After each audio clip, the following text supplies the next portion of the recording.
በጣም አሳዛኝ ዜና ቴዲ ራያን ማን ገደለው? የብሬክስ ሀበሻ ወንድም ምን አጋጠመው? ሳውዲ አረቢያ ሞተ የተባለው። አብራችሁኝ ቆዩ። አሰላሙ አለይኩም ወራህመቱላሂ ወበረካቱ። ውድና የተከበራችሁ የቻናሌ ቤተሰቦች እንደምን አላችሁ? እኔ ደህና ነኝ አልሐምዱሊላህ። ዛሬ የመጣሁበት ነገር ቢኖር ደስ በማይል ዜና ነው። እሱም እንግዲህ ቴዲ ራያ ታውቁታላችሁ። ከአሁን በፊት ብሬክስ ሀበሻ ሳውዲ በነበረበት ሰዓት አብሮት የነበረ ወንድሙ ወይንም ያክስቱ ልጅ በድንገተኛ አደጋ ህይወቱ እንዳለፈ ተነግሯል። ምን አጋጥሞት ይሆን? እኛ አማራዎች እንግዲህ ራስ በራሳችን ስንበላላና ስንጋደል የማንም መሳለቂያና መጫወቻ ሆነን መቅረታችን በጣም ያሳዝናል። እንዴት ወንድሙ በወንድሙ ላይ ይጨክናል? እንዴትስ ተብሎ እኔ ጭራሽ አላመንኩም። ጭራሽ ያገሩ ልጅ ጭራሽ አብሮ አደጉ ጭራሽ እኔ እንጃ አንተ ትብስ ተብሎ አብሮ ያደጉ ወንድማማቾች እንግዲህ ዛሬ ላይ በጩቤ ወቅቶ ገሎታል እየተባለ ነው። ወንድማችን እንግዲህ ተይዞ ከሳውዲ ወደ ሀገሩ ገብቶ ከዛም በኋላ ከብዙ ጊዜ በኋላ መልሶ በባህር መጥቶ ሚስቱ ከተጣልቶ የነበረ ቢሆንም ከዘይድ ጋራ ነገር ግን በጓደኞቹም እንደዚሁም ደግሞ ስህተታቸውን አርመው ታርቀው እየኖሩ ነበረ። ነገር ግን በዛ ሰሞን ብቅ ብሎ ከኔ ተማሩ ራሳችሁን ጠብቁ፣ ይሄን ፊቴን ተመልከቱት ብሎ ፊቱን ትብትብ ብሎ ሀሳስያ ወይንም እንትን ወጥቶበት ማለት ነው። የሆነ የሚያሳክ ነገር ወጥቶበት እያሳየ ነበር ማለት ነው። ፊቱ ተበላሽቶ ተጠባብሶ እንትብትብ ብሎ በቃ ውዝግዝት ብሎ ማለት ነው። ፊቴ እንደዚህ ሆነብኝ እና ራሳችሁን ጠብቁ፣ የምትጠቀሙትን እወቁ፣ ፊታችሁን እንዳይበላሽ እያለ ለእህቶቹና ለወንድሞቹ ምክር እየሰጠው ነበር።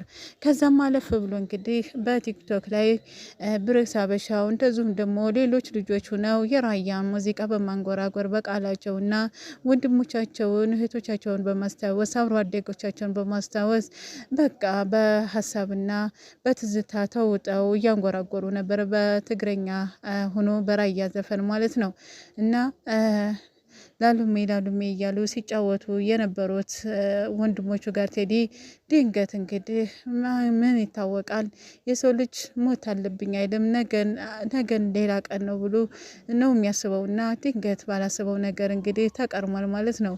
ያመኑት ይከዳል የፈሩስ ይወርሳል ነው የሚባለው። እንደዛ ነገር ቴዲ እንግዲህ በሰው ሀገር ቀርቷል። አይ እናት አይ በሻሻናቱ እኔ ካሁን በፊት በጣም ከታተላቸው ነበር። ብሬክስ ሀበሻው በሄደ ሰዓት እና ሚያንስ ወደ ሀገር ሄዳ እሱ ወደ ራያ ሲወስዳት አስተዋውቆ ነበረ። እቺ የቴዲ እናት ነች ብሎ አክስቶን አስተዋውቆ ነበር። ወንድሜ ይለዋለው እንጂ የአክስቴ ልጅ ነው ሲል ተናግሮ ነበረ። እንዳያችሁ ማለት ነው።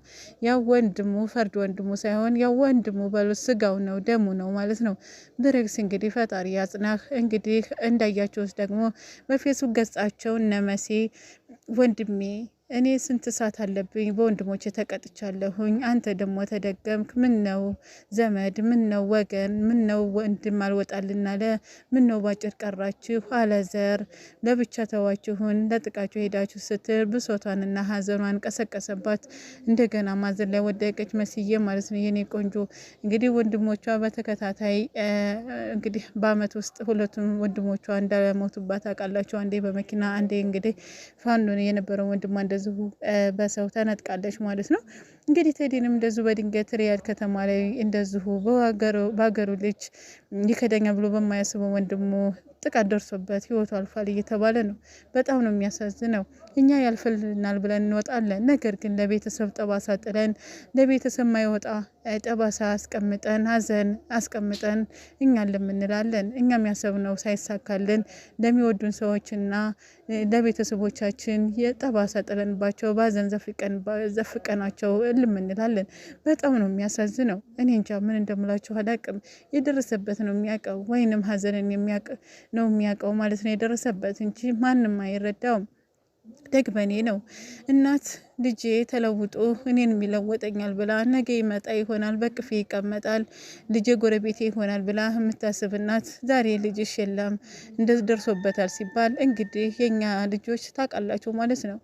እንግዲህ እንዴት ልቡ በሸይጣን የተሟላ ቢሆን ነው እዛው አብሮ አደጉ ሆኖ እዛው ጎረቤት ሆኖ ዘር ማንዘሩ አገራቸው ላይ እንዳይቀመጡ የፈለገ ጥጋበኛ ሰው ነው በጩቤ ወጋው። እኔ በጣም ይገርመኛል። እኛ አማራ ክልል ላይ አብዛኛውን ጊዜ የሚፈጸሙ ነገሮች እንደዚህ ናቸው። ያ ሰው ይሞታል፣ ቀዳና ቀድር ነው። ነገር ግን ያ የገዳይ ቤተሰቦች እስከ ዘር ማንዘሩ ሲሳደዱና ንብረታቸው ወድሞ ሚዲያ ላይ ሲቀሩ እናያለን።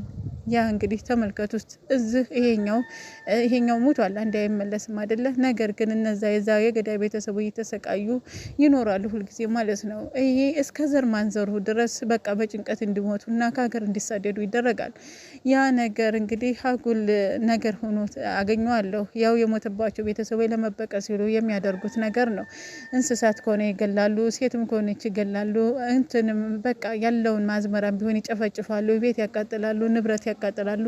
በቃ የፈለጉትን ያደርጋሉ የሟች ቤተሰብ እና እንደዚህ የሚያደርግ ማህበረሰብ ውስጥ ያደገ ሰው እንደ ጥፋት ለማጥፋት ይቸኩላል። እንዴት አብሮ አደጉን ይገላል? አረ ወዴት እያመራን ነው?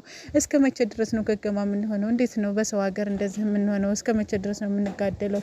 በሰው ሀገር እንደዚህ የምንጨፋጨፈው? እኛ ልንለወጥ እንግዲህ ይሄ ከመጣ 2 አመት የሞላው አይመስለኝም ማለት ነው። እንግዲህ በባህር ከመጣ እሰውት እንግዲህ ይሄን ባህር ይሄንን በረሃ ይሄንን ሰሃራ በረሃ አቋርጦ በባህር ገባሁ አልገባሁ ብሎ ከባህር ወጥቶ እንግዲህ እለወጣለሁ ብሎ ስራ እየሰራ የሚኖር ልጅን እንግዲህ እንደዛ አድርጎ መግደል በጣም ያሳፍራል ማለት ነው።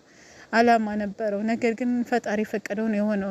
ሁሉም ሰው ሞታችን ነው እንጂ የሚለያየው በቀናችን ነው የምንሞተው ብዬ አስባለሁኝ እና አምናለሁኝም። በቃ ቀዳና ቀድር የሚያምን ሰው እንደዛ ነው የሚለውና ለወዳጅ ዘመዶቹ መጽናናትን እንግዲህ እየተመኘን ፈጣሪ ያጽናችሁ እንላለን። እንግዲህ አብዛኛውን ሰው እንግዲህ ያ እንትን እያሉ እየተናገሩ በጓደኛው ነው እንደዚህ ሆነው እየተባለ ነው ያለው ማለት ነው። እንግዲህ ወንድማችን ምን አተነዋል ማለት ነው። እኔ እንኳን ብሪክስ ሳውዲ በነበሩበት ሰዓት ነበር በደንብ የምከታተለውና አሁን ላይ ደግሞ ቅርብ ጊዜ ብቅ ብሎ አይቸው ነበረ ዘይድ ጋር ሲታረቅ። ከዛም በኋላ ደግሞ እንደዛው አንዳንድ ነገሮችን ስለ ዩቲዩብ እየተናገረ አዳምጨው ነበረ።